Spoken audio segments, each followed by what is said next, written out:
Diego makes those calculated explosions. And he has to be more and more reserved with those calculated explosions. There's a nice right hand by Diego. But as the rounds go on, he's going to do those less and less. And the more Brian Ortega can move like he's moving now, the more it will discourage Diego. To the body again. But Diego Brandao is really showing some great head movement tonight, like that right there. But again, look, calculated explosion. Yep. There's a nice 1, 2, 3. Brandao having more success when he initiates. Ortega blocks the counter. The ability to absorb the shots has perhaps been the most impressive thing about Ortega. Nice check. And good defense.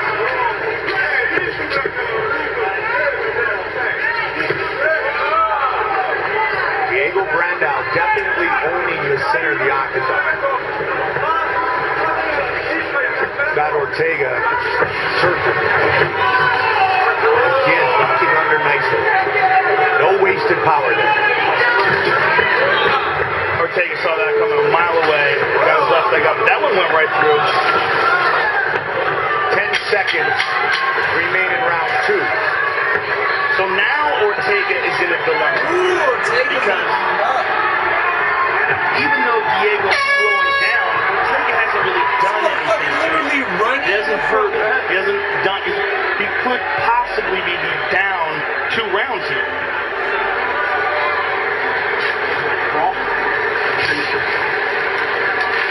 Yeah, we have a big one now. Deep breath.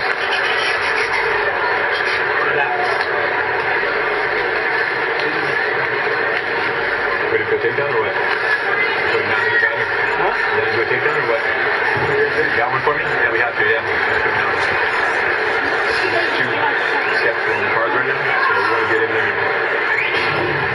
Very interesting. Has to hustle for a takedown here. Here's an overhand right by Diego. And caught Ortega. And here's another one here. That one right to the forehead. Very solid shot there by Diego Brandao. UFC fans, let your voice be heard. Tell us who you think is winning each fight by following at UFC on Twitter. All it takes is 1 click to vote on how you're scoring the fight. See all of the results live. Find out how your vote stacks up. 3rd round. The end of round 2. Diego Brandao playing a little bit with Brian Ortega and motoring into his corner. Well, Diego is clearly pacing himself in that 2nd round and not here in the 3rd. He looks fired up, and Ortega with a takedown gave it up, went to his back. But you know what? Ortega is so good off of his back. That might have been a part of the strategy all along if he couldn't get the takedown pull guard. Because his guard is very good. Thus, and Diego lets him up. Yeah, Diego's like, no thanks. Again, on the ground, pulls him in, and let's see what Diego decides to do. Brandao, Joe, started his training in Brazilian Jiu-Jitsu at age 14. Brian Ortega is so active off of his back that it makes fighters very uncomfortable. He's such a classically trained Jiu-Jitsu guard. Racy Jiu-Jitsu black. Says it all. Oh, he's got it. And he's got it down. Look at that finisher right here. He's got a choke.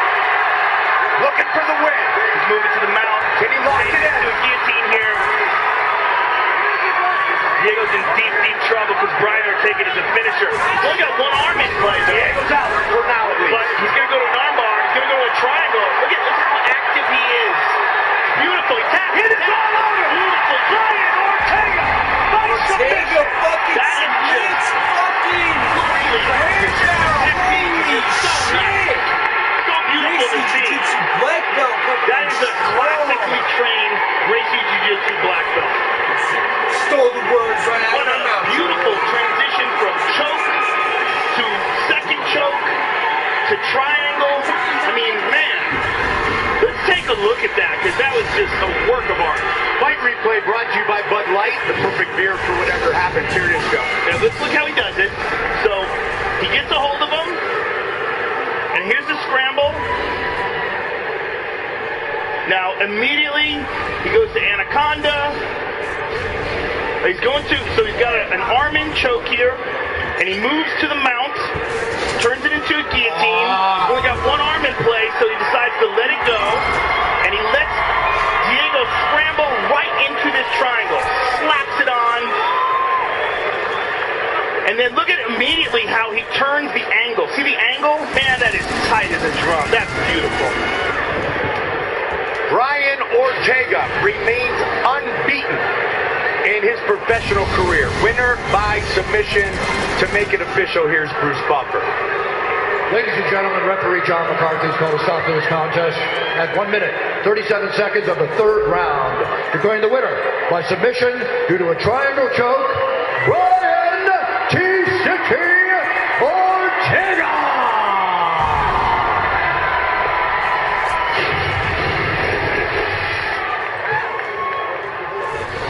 Outstanding finish here is Joe. Okay. This is both our fight. We both put a show. We both deserve to be on TV. And you got to thank your camp, brother. Thank you, brother. Thank you, brother, for taking the fight. Congratulations. Thank you. Brian Ortega, first of all, congratulations on an excellent victory. You weathered the early storm, and I heard Henry Gracie saying to you in your corner, take him into the deep water, take him into the deep water, and it seemed like as the rounds went on, you got more comfortable, more relaxed with your striking, but man, the jiu-jitsu, so beautiful. Talk us through this, because this transition, when you go from choke to choke and then roll into the triangle, please just talk us through this right now. Well, pretty much every time I train with the Gracie brothers, they're like blankets over me. So I did the same thing, and it's something that we train in the gym every time at the Gracie Academy. We go from choke to choke to choke to choke. You think you're out of the fire, but no, you're not. You rolled into this triangle and immediately turned to get this angle and just locked it up so tight. That was a very quick tap. You could tell how tight this triangle is. They call me T-City for a reason, baby. Triangle City. Beautiful, beautiful technique. Congratulations on a big victory. I just want to thank God, because without him, I'm nothing. All God, glory to God. Brian Ortega, ladies and gentlemen. Triangle City, T-City. One of the true young talents inside the octagon. What a year we had in 2015.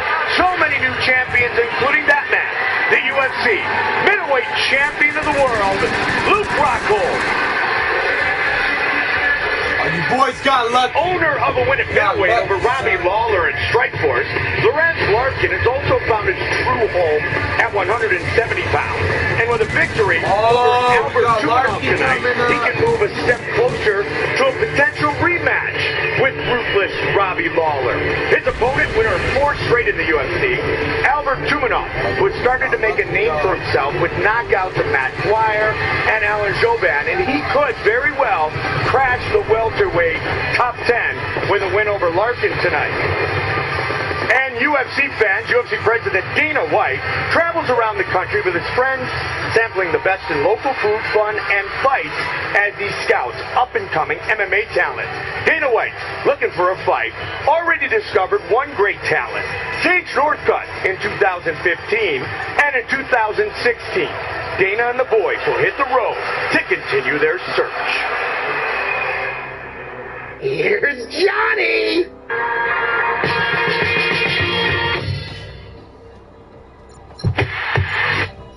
Boom, boom, what? Introducing the notorious one, Conor McGregor!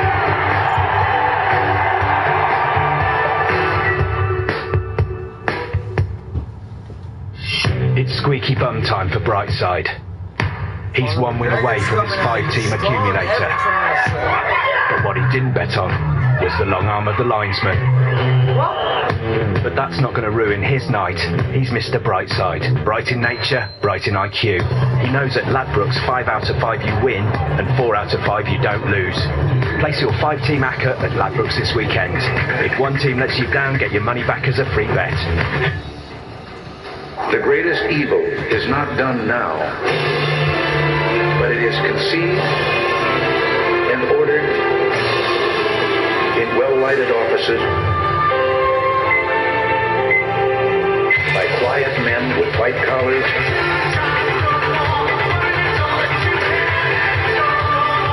They are the focus of evil in the modern world.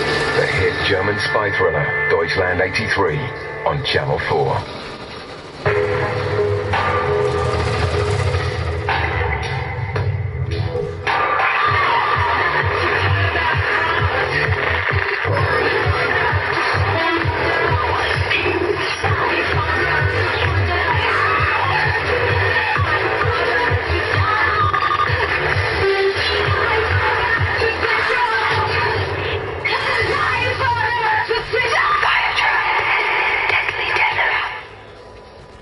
Short has been nominated for 4 Golden Globe Awards, including Best Actor Steve Carell. It's happening. Best Actor Christian Bale. We have to act now. And Best Picture of the Year. What's it do? Cologne? It's no money.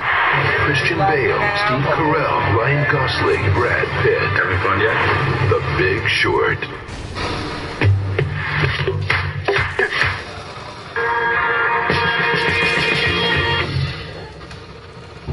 This program contains flashing images.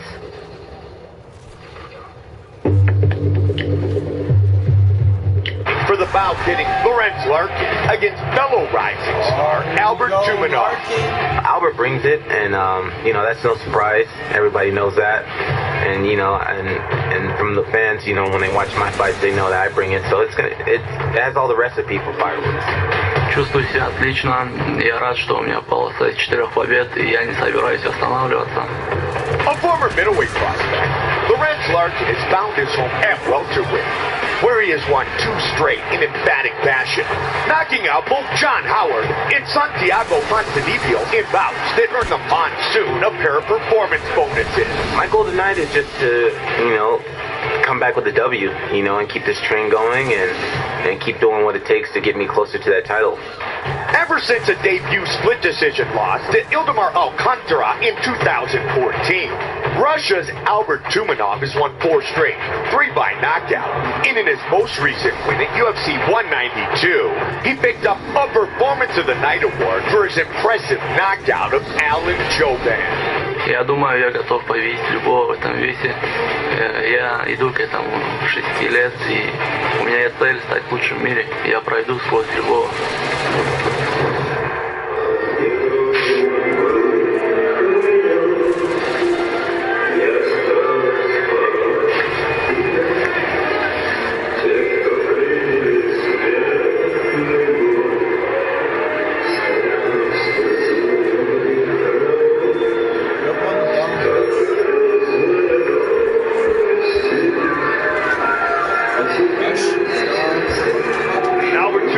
is a very fluid and dangerous striker. And he steps into the octagon having won 4 in a row after losing his debut, a very close split decision to the very talented Ildemar Alcantara. His last fight against Alan Jouban was nothing short of sensational. Just showed beautiful striking technique, excellent octagon generalship, and supreme confidence in his skill and power. And the type of striking he displayed is one of the things that makes this fight so exciting. Because the guy he's fighting, Lorenz Larkin, is a very high-level striker himself.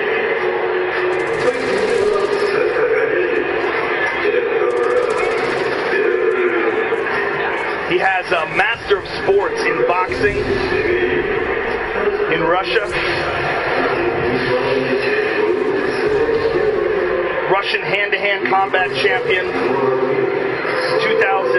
to 2013.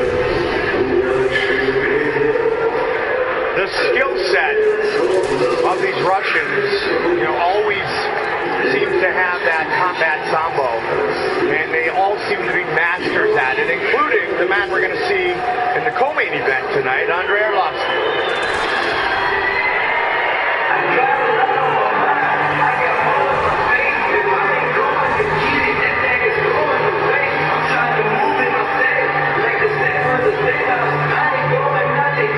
Lorenz Larkin, Joe, making his pay-per-view debut here on January 2nd, 2016.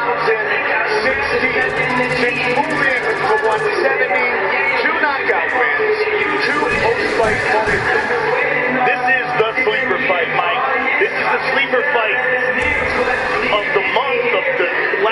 months. This is one of those really high-level fights of two guys that are under the radar that can break through at any moment. The winner of this fight easily could become a big name in the sport of MMA. Lorenz Larkin has a unanimous decision victory over Robbie Lawler at 185 pounds in strike force.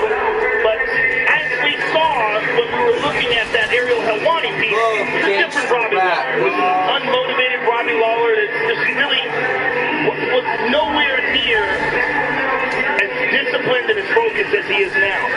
That said, Lorenz Larkin at 170 looks sensational. His skill set, his kickboxing, Muay Thai, his movement is excellent, his footwork, his speed. He is a very, very dangerous fighter for anyone at 170.